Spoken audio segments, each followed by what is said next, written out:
సోదరింటికి పద పదమంది ఈ కౌగిలింతలోన ఏలో గుండెల్లో ఎండ కాసేలో పైన మబ్బు ఉరిమింది పడుచు జింక బెదిరింది పగవేయక సెలయేరై పెనవేసింది అరే చినుకమ్మ మెరుపమ్మ ఏలో చిటికేసే బుగ్గ మీద ఏలో తలపు తొలి వలపు ఇక తకజం తకజం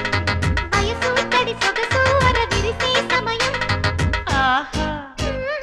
ఓహోహోహో చినుకు చినుకు అందెలతో చిటపట చిరు సవ్వడితో నీలి మబ్బు పురుల ముడిని జార విడిచి ఒళ్ళు మరిచి వాన జాడ ఆడింది వయ్యారంగా నీళ్ళ ఊరు